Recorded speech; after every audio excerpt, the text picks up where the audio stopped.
You are coming with me on a field trip today. Hey, I'm Brooke Lark. This is a peek into my wildlife as a food photographer. I shoot for dozens of clients from a 100-year-old studio attached to the front of my home, located in the middle of Salt Lake City, Utah.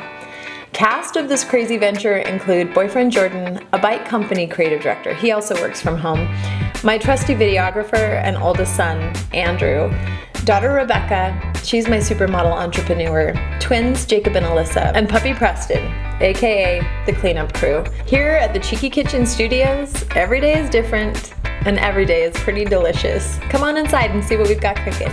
Love, Lark. A few weeks ago, I got a call from Jo Packham. She is the creator of the Where Women Cook and Where Women Create magazines. They are absolutely beautiful magazines that feature creatives in all sorts of industries. She called, wanted to work on a photo shoot together, and invited me up to her studio so that we could do a little bit of pre-production before the actual shoot day. Have you ever met a person that, like, within the first 5 seconds actually changes the course of your life? Like, just meeting Jo was this moment where I realized, like, oh, I can literally do anything. Like, I can create the world that I want to create. I can be an entrepreneur and a woman and a mom and a total badass. And so I wanted you to meet Jo. I wanted you to see her incredibly stunning studio space and come along and find out some of her tips and tricks on how to kickstart a creative career. Don't need rehab, but I got addiction. Real bad, but you got to listen. With no love, there's a lot you're missing. It takes you under and blocks your vision. Deep inhale and hold it in. Can't be used or sold again. Know it's free like it's supposed to be. Just gotta have you real close to me. Feel you circulate through my veins. Calm me down. All right, we're there. Come on inside. Come.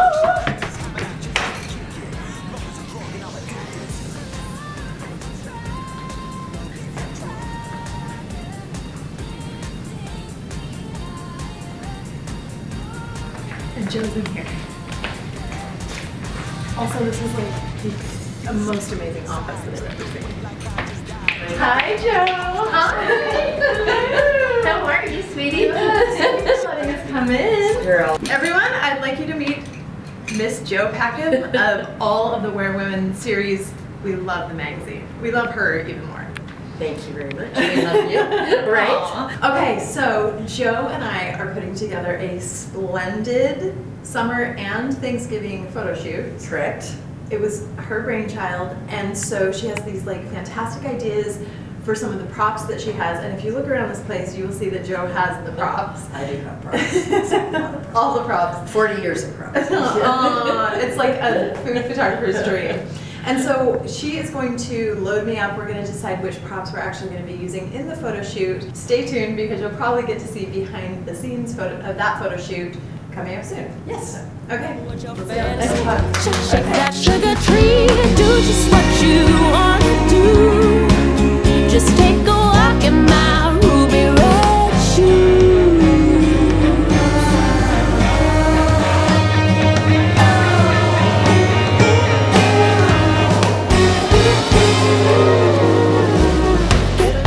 Get out, get away. Come on, fly with me. Jump out, what's your fantasy? Just shake that sugar tree. Do just what you wanna do.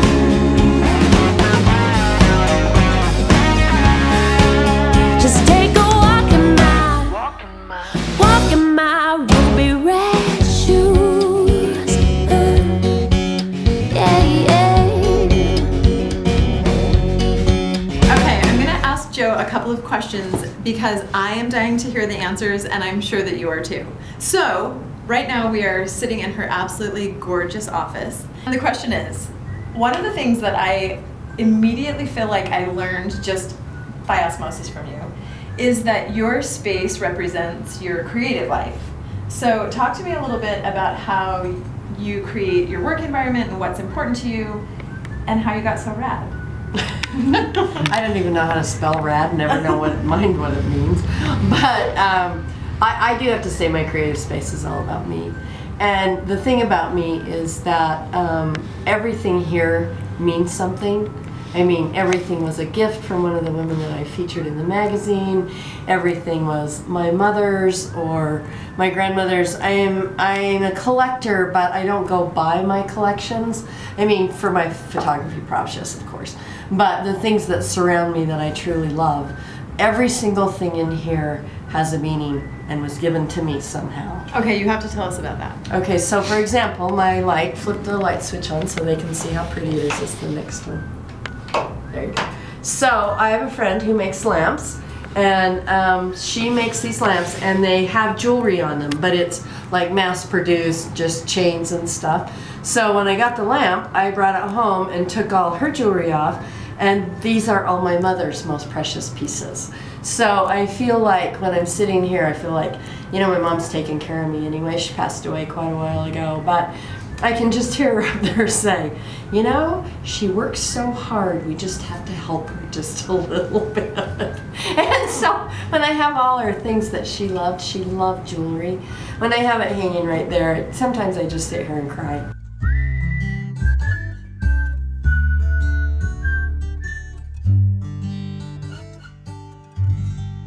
Okay, so now we are standing in this absolutely beautiful kitchen that Joe created for her studio. And I wanted you to explain to me why you built this kitchen. Like, why this? One of the things that I find so inspiring about you is that you're not just about being a creative, you're about like creating these like moments and experiences and this space. So I want you to explain to me what was important about the kitchen for you and why. Okay, so I don't cook. I've never cooked. And my mother didn't cook. The women in our family didn't cook. And, but I love to party. I do good hors d'oeuvres, right? I'm the hors d'oeuvre queen.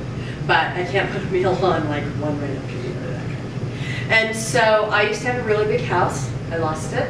In a contract dispute, one of those building an empire kind of moments, right? And so I live in a little tiny apartment that is beautiful, has a gorgeous view, but I said to Sarah, my daughter, I hate this apartment because I want to be able to have a party. And it's only 700 square feet. And I can't have a party in there because there isn't enough room. So then I said to Sarah, I'm going to build a studio. I'm going to build a commercial kitchen so we can have parties. And then I said, we're going to start creating those moments, because in the magazine, with Where Women Cook, almost every story I read, they say, oh, I was cooking in the kitchen with my grandmother. I can remember cooking with my mom. I can remember that. I'm like, our family has no cooking memories, right? So I'm going to build a place where we can make cooking memories because it's important to me. Joe said that we could grab a drink. Look at this. What will I choose? You should know that we came out here to Joe's back porch area. It's this absolutely gorgeous space. Again, perfect for parties and gatherings, and everything that she creates is so gorgeous. And she said, do we need some flowers at the table? So, well, Miss Jo just ran back inside to get us some pretty flowers for this scene. You're welcome. Well, she can't help herself. Everything, she oozes beauty. Okay, so last question of the day. Okay. I have this Instagram post about it's never too late, and it's one of my most popular Instagram posts ever is sharing that I didn't actually technically start my own business until I was 40. And it was like people who were like 23 were like, I'm so glad to hear this, I thought that it was too late. So I think one of the things that I love about you is you give me something to look forward to, because I'm like, oh my gosh, I'm gonna only get radder. So talk to me a little bit about, do you believe it's ever too late? Oh, it's never too late. I'm 70. You're 70? Yeah. Oh my god, I'm so glad that you were like 60. No, I'm or 70. 50, 59. No, you're very sweet. I love you a lot. Wow. I'm 70. And I started this whole magazine gig when I was 60. But I personally truly believe in my heart of hearts that when you stop, you die. I mean, because then there's nothing to get, not literal die, but there's not the excitement or the thing to get up for, you know, the thing that you can't sleep about because you're so excited about it, right? Those kinds of things. You have to stay involved, and I think as creatives it's easier because we just move from one. I mean, I've recreated myself 3 or 4 times in my career. This one is the biggest. I have to say, this is the largest. Really? And my publisher, my new publisher, just in November when we signed contracts, he wanted a 10-year contract. And I said, there is no way. I will be 80. I mean, I can't even wrap my head around that, right? So we signed a 3-year contract. I'm going to take it in 3-year bites. Nice. So, nice. But yeah, no, I don't think it's ever too late. Wow, I love that. Seriously, if I am Joe when I am 70, I will have succeeded. Oh, I cannot believe you're 70. That makes me so excited to be 70. Okay, so I've introduced you to our audience, but I want you to introduce your magazine, because actually it's not just one magazine, it's like an empire of magazines. I have 6 magazines. I feel like if you have 6 magazines, you can say that you have magazines. So tell me, what are the 6 magazines? Okay, so there's Where Women Cook, which happens to be And my this is the favorite. brand new This is one? the brand new one. It's not even on the shelves yet. And it has foodies of all sorts. Famous, not famous, moms at home, professionals, everything. Then we have Where Women Create, which is what I started with, which is all about the studio spaces and the women. Where Women Work is all about the entrepreneur, the independent small business woman entrepreneur. And then what is our newest one? And I think it might become one of my favorites. It's a pictorial anthology of the inspiration and the process of what these women do. It's not a how-to, but it really is beautifully, beautifully done. Mm-hmm. And then we're launching a paper magazine in the fall, and we're launching a seasonal cooking magazine in the fall. So busy, we'll have 6. busy. Yeah. So awesome. So if you are at all interested in being featured in one of Joe's magazines, she actually does feature everyday foodies, everyday creators, and so hit the wherewomencreate.com and you can reach out to her and send her your portfolio and get on our list and potentially be featured. We're really easy to work with. She is, plus she's gorgeous. You are going to see more of Joe because she's so cracking up that I have said that she has a creative empire. So, okay, thank you so much. I will be back next week. Oh, you are just a joy in every way. Thank you. Bring your little heart. Let's start with building an empire because it's such a quick and easy answer. Number 1, start building. Yeah. Number 2, don't look back. And that's how you build your own creative empire. Yeah. All right. All right, I think we're good.